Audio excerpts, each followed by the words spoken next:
Hi, FCA Collegiate Ministries colleagues. Roger Leip here from FCA in Southern Illinois. Been serving here since 1994, lots of it with Southern Illinois University here in Carbondale. I'd like to talk with you today just for a few minutes about the McCown Sport and Ministry Map and how revolutionary this has been to my ministry with collegiate sporting people, both coaches and athletes, and how we may use it to shape and both to design and to evaluate our ministry with sports people in the college setting. This comes from a book by Lowry McCown and Dr. Valerie Jin titled Focus on Ministry and Sport. Lowry developed this back in the 1990s, and it has shaped the way I serve ever since that time. That's an excellent book, by the way, worth your time. If you have a chart, it may look something like this, where we have two continuums overlaid each other. One being a spiritual development continuum on a vertical scale, and then a experience in sport mindset continuum going from right to left. And I'd like to talk with you about the implications of each of those things in just a moment. This vertical scale is an adaptation of Dr. James Engel's scale of decision-making process, a missiologist from out in California.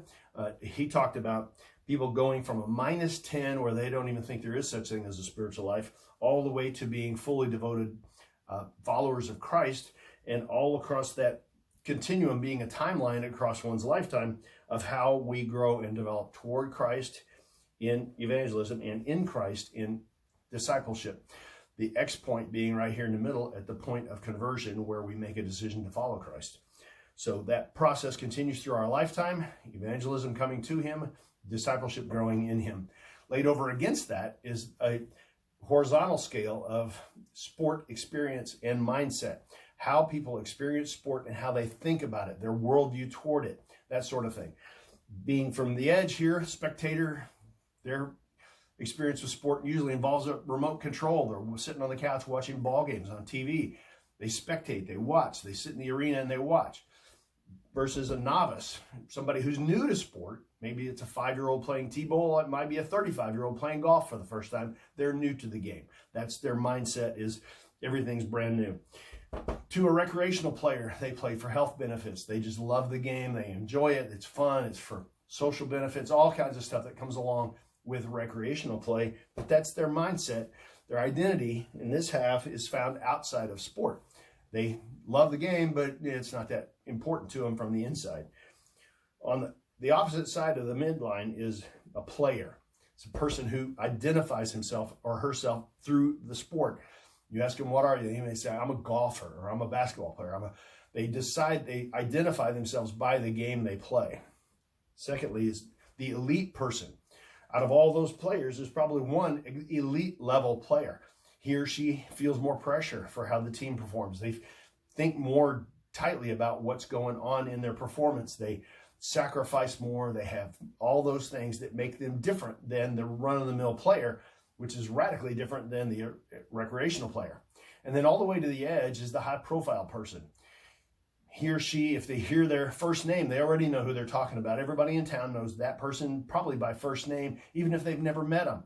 There's a measure of profile in the community or in the world or in the nation just by that person's name, largely because of how they perform and the way everybody treats them.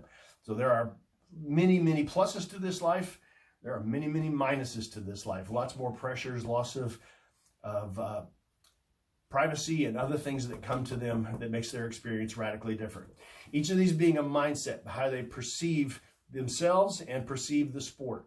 And so our ministry in sport with people at collegiate sport is largely on this side, quadrants 2 and 4. 1 and 3 being those people who are identified outside sport. These people tightly identify inside sport.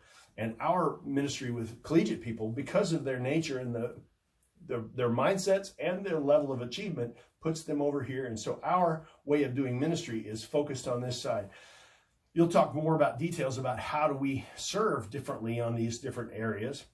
But the big overall idea is that everybody we are going to encounter in sport is in one of these places, and how we serve them is shaped directly by their mindset, how they approach sport, and their relationship with Christ or the lack thereof. Where is it in its development over time?